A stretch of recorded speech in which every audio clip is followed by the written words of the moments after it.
Greetings and welcome back to another episode of the Decision Hour. I'm Adam, and with me, I got my buddy John. How do you do? Doing freaking awesome over here. I'm about to go home in a few days, Adam. I love it, man. I'm feeling like a new man. I'm hoping we get to see you this trip. I really am. I think we will. We'll figure it out. Yeah, I think so. Listen, we are continuing on this series of Let's Have a Conversation. It's been several months now. Literally several months that we've been doing this 5 episode into now 10 or 12 episodes of Let's Have a Conversation. And we got some feedback from one of the listeners recently saying, didn't realize we were so far right. And it wasn't that we are, because if you listen to past episodes, we kind of take a middle of approach to it. I don't hide that I'm probably more conservative / independent, kind of down the middle. And John, we've talked about you and your beliefs on it. So that, but the biggest thing is one of the episodes recently that I'm talking about was just a few weeks ago was the Goodbye Freedom one. And that was the one that seemed to spark a lot of interest with people. And, great feedback, first off. Great feedback on it. And the reason why we named it that way is it did exactly what I anticipated it would do. It got people kind of fired up by the title. People listened to it, and it brought people to the table to start talking about having these conversations. And you guys are going to have to forgive me because I'm a little stuffy. I've been traveling a lot lately, and I think I got a little bit of a head cold when I went to go see my son recently. So this week, I think what we're going to do, John, is that let's change this up a little bit based off of what we kind of talked about in the past. And we haven't really done this yet. We've mentioned it kind of indirectly at the end of the episodes, but let's talk about remaining civil. That's going to be the title of today's episode, is Remaining Civil, and what we can do, and what that means. So when I say remaining civil, John, what does that mean to you? Hey, it's just being kind to each other and treating each other with dignity and respect. That's what it means to me. Remaining civil. You're not gonna yell at somebody. You're not gonna yell and scream. You're not going to run out of the room and refuse to talk to them and slam your door like a teenage girl. You're going to stay there and you're going to talk and you're going to say, I don't disagree with that. Why do you say that? Because that sounds a little nuts to me. And you continue to have the conversation. Right. Being civil is, I think the biggest thing is, and the goal for this series has always been, how do we bring people to the table to have these conversations? And if you think about it, you can really tie this in with anything in your life, right? John and I have, if you listen to these shows, John and I certainly haven't agreed on everything in these episodes that we've done of Let's Have a Conversation. We've had listeners out there that have not agreed with things that we've said, but we're all here, including those listeners. We're all still having the conversations. What's funny is that you can, some of the best conversations that I remember that I've had are with people that I don't agree with all the time. And it's like, maybe we sit down, we break bread or have a coffee or drink or what have you, and we sit there and you could talk for literally an hour. And when it's all said and done and it's time to end the night and part ways, it's always a handshake or a hug. Hey, it was great to see you. Great conversation tonight. I learned a lot. That's the key right there. You got to go into these conversations. And I think the biggest thing is about being civil is when you go into these conversations, I think you have to go into these conversations with an open mind. And I may add a little bit of humility. Absolutely. Yeah. We're not always right. You'd be surprised at what we have our beliefs. We're not saying change your beliefs. We're not saying change your moral compass, if you will. But in order for us to come together We have to be civil to each other. We have to at least sit down and listen to the other party. You don't have to agree with them. But the problem right now is, and we've said this before, is that we're so focused on the bullshit that's fed to us through mainstream media. You're either far left or you're far right. And we've broken down on this show before, John, that there's not just a far left, there's not just a far right. There's a lot of people in the middle, and that people in the middle, as I call it, the mixing pot, if you will. You have conservatives, you have liberal, you have independent, you have this, you have that. You have a little bit of everybody in the middle. And if you focus more on the middle, you'll see that there's really not that much difference between just a few things that are different here and there. In fact, you probably find a lot of similarities between the people. Yeah, so I would jump in and say that I think we're starting to see, first of all, I'll state that I think we're starting to see that now. So what's today? October 20th or 21st? Yeah, we're recording this on October 21st. There you go. Okay, so we're on at October 21st. And I think just in the last 6 months, as we've had some really destabilizing things happening in the country and in the world, I think we've seen that Americans are starting to find certain things that they agree on. Here's an example. Bill Maher. Never thought in a million years I would agree with stuff that Bill Maher has to say. Right. But all of a sudden we've gotten to a point, and I think his deal was the free speech bit and the cancel culture bit. And he's sick of it, and he says, hey, I'm a far lefty, but you got to have free speech. That just as an example. And, right. And as, like the mask mandate, I'm sorry, not the mask mandates, but the vaccine mandates here recently have been, there's been a lot of people who have united from across the aisle. And I don't necessarily mean in DC, I mean out in the population, right? Who are like, oh God, that's really not right. Right. We shouldn't be doing that. So at some point, there's a lot of similarity. Now I talk to a lot of folks. I talk to a lot of different kinds of people, and it's funny. A lot of times you'll hear people on the right or the left, and they talk about, well, we're just gonna have to break the country up. This just isn't going to work. And then you hear, particularly on the right, you hear people say, well, we're just gonna have to start killing those people. We're just not gonna. There's just no way. They're tearing the country down. We're just gonna have to start shooting them. Yeah. Well, that's not a real good solution. We tried that once already. Didn't work out so hot. About 600,000 Americans dead. Not to mention the economic, fallout from that. Not so hot. Tried it in the Balkans. Didn't work out so good. Tried it in Cambodia. That didn't work out so good. Just on and on and on and on. It's never a good thing to come to blows inside of your own country. It's just not. And I think a lot of it really does. When you read about the run up to the Civil War, there was a lot of dialogue, but there was a lot of people who they just dug in and decided that they weren't going to have these conversations anymore, and they weren't going to be reasonable, and they dug in their various positions. And next thing you know, the South seceded from the Union, and shortly thereafter, we started a very, very bloody war.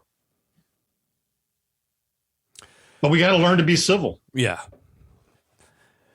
And that's just it. In order to be civil, you got to be willing to listen. Right? Well, so now I've done this before. I know you've done this before, Adam. But I've done this before where I'm having a conversation with somebody. They say something that is the second dumbest thing I've heard in 10 years. And it makes me mad because it's anti-American. I don't know. I could make something up, but I can't think of anything right now. But they say something that I just think is ridiculous and off the rails. Well, I could scream and yell at them and tell them they're dumb and walk off. I could call them an idiot and stop the conversation. Well, that does absolutely zero good for anybody. Because if anything, the person who you just called an idiot digs in. And what does he think about you? He or she thinks about you. He thinks you're an ass. Yeah. You're getting too narrow-minded at that point. Well, yeah. And just because just listening to somebody, it doesn't mean you get infected with, like streptococcus or something. And all of a sudden you start breaking out in some sort of horrid rash. Right? I mean, it's all you got to do is sit there with a little bit of humility and maybe think that perhaps, I know it sounds crazy, but that other guy who you disagree with or that other lady who you disagree with, they might know something you don't. Oh, shocker. Right. So here's what you could, here's something that you can do. Ask questions so you can better understand where that person is coming from. Yeah, I'm going to tell you because I know he's listening to this episode, but a good friend of mine, he's like a big brother to me. Reached out to me recently, and in the conversations that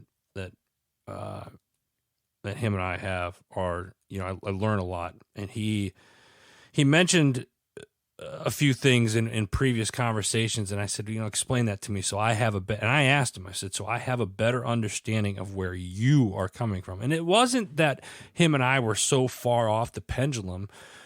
I was just I couldn't look at it from his eyes because I wasn't in his shoes. He put me in his shoes per se. This is figuratively speaking, obviously. And he helped me understand his reasoning and his point of view and his logic behind it. Let me tell you something. Mine was blown because I never thought of it that way because I was ignorant enough to think this way. But then when you hear that other person and you take time to be civil and listen to the other person's side of you, you would be surprised at how much you can learn. Now, in my situation, I learned a lot, and there was a lot that I keep in mind now moving forward just from that conversation with my buddy. Let's say you have a conversation similar to that, but you don't always agree with the person. At least you have a better understanding of where that person is coming from, as opposed to just being completely ignorant and closed-minded, and I'll almost say disrespectful. I'm going to go as far as to say disrespectful, because if you're not willing to sit and have a civil conversation with somebody where you put your emotions aside and you just listen to the person's words, you will have a better understanding of why people think the way they do, or why eventually you'll get to the root of it, why they believe what they believe. And then once you do that, once both parties can be civil and do that, guess what you can do after that? Now you can start addressing on how to come together and meet in the middle ground with stuff. And once you get to that point, you will realize you're really not that far off from each other to begin with. I would agree with that. And I would say that's true for most Americans. I would say that's true. I would be surprised if it wasn't true for the vast majority of Americans. Now, we get polarized because you end up having to vote for one of two candidates, for one of two parties, essentially, right? I mean, you could vote for, the Libertarian Party or the Green Party or one of these, but realistically speaking, right now anyway. And I would go as far, John, let me interrupt you real quick. I apologize, but I would go as far as to say the reason why we vote the way that most people do is because they pay attention to one or maybe two particular media outlets as opposed to doing any type of research themselves. I've said it before. I'm going to say it again. You can disagree with me. That's fine.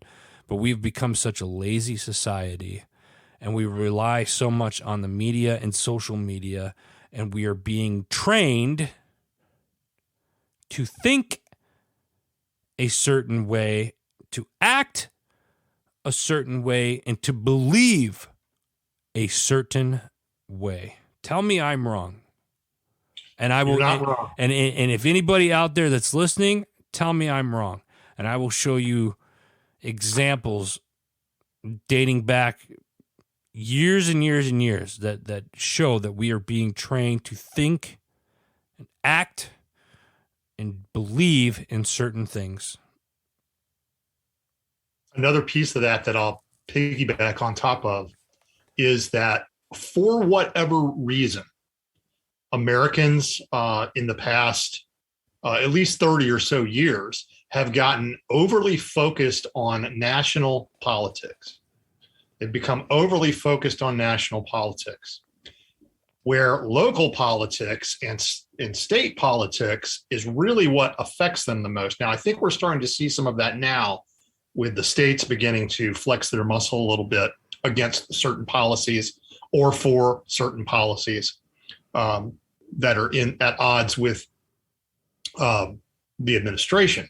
So we're starting to see that a little bit here where, hey, that's a big deal. Your local, your school board, your mayor, your county council, that's really, really important stuff. And your state representatives are super important. But I think we've been conditioned to concentrate on national politics where your voice is so much smaller. Whereas inside of your town, all you got to do is show up at the town council meeting and stand up, raise your hand and stand up and talk. And then you're one of, depending on the size of your town, someplace like Chester, New Hampshire, it was about, 20 people there. Right. But seriously, even in a larger town, still you have a town council or you have a city council, and you can go there and you can stand up and you can address an issue that concerns you, and your voice is heard right there with the elected officials. So I think we've gotten really far away from that. And then that is going to come back to being civil, being respectful to each other, even if you disagree, and having conversations, because local politics and state politics is so important. But your voice can really go a long way if you're having conversations. If you're having conversations with your neighbor, and if you're going to name the place, I mean, heck, you can be going to a church and having conversation, but going to school board meetings, going to town and county council meetings, your voice can really be amplified. But you got to be willing to have a conversation. In order to do that, you've got to have a little bit of confidence. Yeah, you got to put yourself out there. Yeah, you got to put yourself out there, which means that you really need to be armed, right? And we talk about that all the time. We're going to educate. We're going to arm people to act, in the world. And hold on. Let's be clear on something. When we say armed, we're talking about armed with education. What we're talking about in these, in this particular incident. That's equipped. Equipped. Yeah. Know what you're going into and know what you're going to talk about and discuss. Know what's on the topic of discussion for that town hall meeting, and go in there, as John just said, equipped with, overcoming smoke screens that they throw at you and stuff like that. So I wanted to just be clear on that. And more importantly, when you go in, you might have raised your voice a little bit, this and that, but be civil when you're doing it. There's no need, the one thing that kind of irritates me, I mean, it really kind of there's not much that really, but what gets me is when you're having a conversation with somebody and they're starting to get upset, and then they start name calling, or they start doing this and that, and then they start acting like a child. And it's we're just listen, we don't have to agree with each other. There's no reason to I'm certainly not raising my voice. We can have a disagreement and still remain respectful to one another. I think one of the best examples of that for listeners, I think they would get a lot out of this anyway, is one of my favorite thinkers in the world right now, Dr. Jordan Peterson. Watch some of his interviews, particularly some of them that are fairly hostile. The way he handles himself and the way that he interacts with the person who may be attacking him is it's just notable. And he wins the argument, not the volume contest. And here's the thing. Do you know that it takes more energy to be hostile and to be negative and to be loud and just to be negative? That's the only word I could think of right now, because it's just like I'm so with this.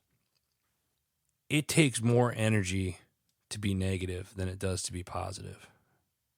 Abso-friggin-lutely. And here's the thing. If you're negative, you're not going to accomplish anything from it. The purpose of having these conversations, coming together, is to be civil and to learn what we can take away from each other. That's what we have to focus on. Sorry. Getting angry and loud and negative and name calling. Yeah, you might win a battle or two, but ultimately you're going to lose the war, because that is not winning the argument. You might win the day because you shouted somebody down. And we're starting to see this happen on the national stage now. But it's just not, it's not a constructive long-term way to win for anybody. And this is probably going off topic, but one of the questions you got to ask is when you're sitting down having these conversations, you really got to ask yourself, what do you believe? So when you're sitting down having these conversations, and it could be whatever topic you're talking about at that time, what do you believe, and why do you believe what you believe? Like, go to the root cause of it. And again, I'm going to resort back to the previous conversation I had with a buddy of mine. It was just like, well, this is why I believe this, is because he was raised a certain way, and this, and I was raised a certain way. So then once we dissected, okay, he was raised a certain way, and there's some similarities to the way I was raised, but there's difference. What made it different was like one thing. And you took away that one thing, then all of a sudden it matched, and you were just like, holy shit, we're not that far off from what we actually believe. There's one or two things that throw off the whole orb, if you will, right? And that's why we each believed what we believed in. We couldn't get to that point if we weren't willing to sit down and have a conversation. More importantly, the fact that we knew each other and we were friends.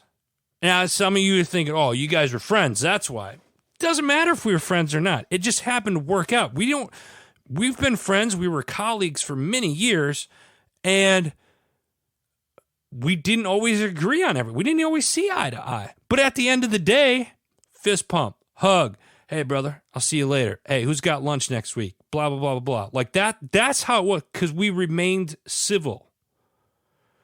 We never would have been able to figure out what that one or two things was that separated our beliefs or our thought process hadn't we been able to sit down and have these conversations. Adam, what's your point? My point is, you, the listener that's listening to this right now, have to be willing to sit down and have a tough conversation with somebody that you might not completely agree with, that might have a different viewpoint than you do. That might be your friend, but then you're like, oh, I don't talk politics with so-and-so because it's just in an uproar. Well, why isn't an uproar? Doesn't that spark your interest just a little bit? Why does there have to be an uproar? There doesn't. All you have to do is be civil. All you have to do is sit down and be civil to each other.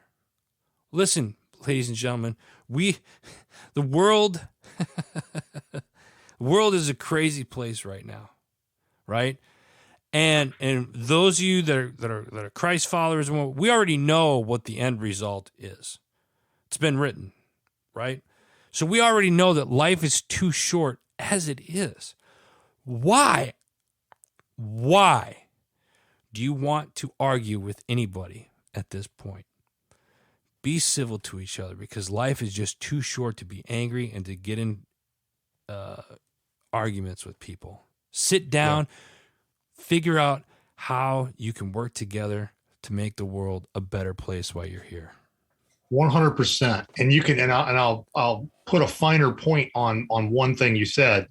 Well, you can argue until the cows come home, but be civil about it. Yeah. That are, hey, my argument is this, X, Y, and Z. Oh yeah, well, I don't agree with that. My argument is this, X, Y, and Z.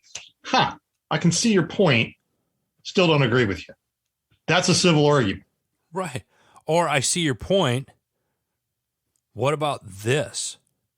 Sure. Well, here's what I love about not agreeing with somebody is like, I see when you see their point of view and then coming up with a solution that can make me potentially be mutually beneficial for the both of you.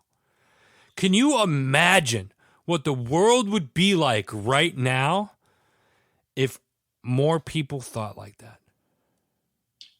Yeah. It almost makes you wonder. No, I won't say that. Here's what I'll say. It makes me wonder why it is that mankind can't do it. It never has, never will. Dostoevsky had some words to say about that. But for whatever reason, humankind seems to need strife. It needs something to struggle against.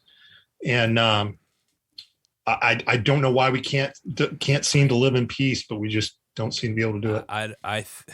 Because, and that's probably a whole nother show in and of itself. Sure. But John, what else do you want to talk about with this? I don't know what else we can say about being civil. Well, this is really a topic that encompasses all of the topics we've been covering, and all of it surrounds the entire concept of let's have a conversation. Because I didn't really think about it until you brought this up as a topic, but yeah, it's kind of a point of departure that, yes, that's an assumption that we're going to have civil conversations, right, and that we're going to remain civil to each other. I would love for the audience to look it up if you have the chance. Trey Gowdy, some years ago, did a commencement speech for the graduation. I think it's what they call it, commencement for graduation at, he was a guest speaker of honor, or whatever you call it, at Liberty University. And he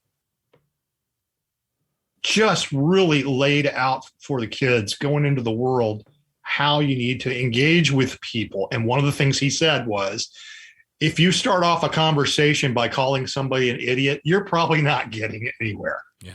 You're probably not getting anywhere. But I would love for the audience, really look it up. It's Trey Gowdy's commencement speech for Liberty University. I don't know, probably 2 to 3 years ago now. But it's really good. He did a great job. And it was interesting coming from him as somebody who is known for being, I won't say partisan, just a really straight talking guy. Right. Does not never minced words when he was in Congress. And I think was seen as a little bit hostile by a lot of people, although I don't think that's really where he was heading with it. But yeah, we have to remain civil. And if we don't know how, I would say that, and this is just based kind of on life experience, that the first person who starts to get shrill and angry and want to call the other person names is probably the person that's running out of ideas or has lost the argument, is realizing that they don't really understand their own position maybe. And don't take it personally. Be a little bit humble. And just realize that, I probably shouldn't be getting angry right now. I should probably open my ears and try to understand why it is that I've got this burning in my chest, or, that I want to call this person a name. Why is it do I want to do that? So chances are they're probably not done anything to you. They didn't punch you in the face. They didn't shoot your dog, you know? Yeah. But really just kind of not taking it personally and being a little bit humble. Just critical.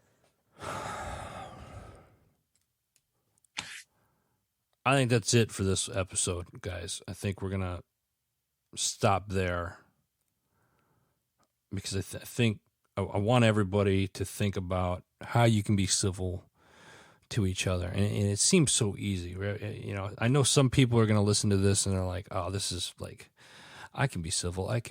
Then ask yourself, have you been civil to the person that you don't necessarily agree with? Have you sat down and have you sat down with anybody that you've had a disagreement with or might not see eye to eye with? Have you had a tough conversation with them? And were you civil about it? Ask yourself those questions. Appreciate everybody listening. Thanks for the feedback on these episodes. We've been starting to get quite a bit of feedback on these episodes. We appreciate you guys, absolutely. Make sure that you check out our veteran-owned businesses. So with that, John, kick it off for us, if you would. Semper Savage makes the most kick-ass marinades and salad dressings on the planet. You can go to sempersavage.com and you can get you some. They're all natural. There is no added sugar, no added water, no preservatives, no food, science, chemistry, craziness. Go to sempersavage.com and get you some. Don't you love his voice on that? You gotta love, like that's a $1 million commercial right there, folks. I tell you what, and you guys get it just listening to us. I love it. Absolutely love it. Thanks, brother. Appreciate it. Folks, make sure you go check out our parent network, Heroes Media Group. If you're interested in becoming part of the HMG family, go to www.heroesmediagroup.com. For John, I'm Adam. Till next time, you've been listening to The Decision Hour.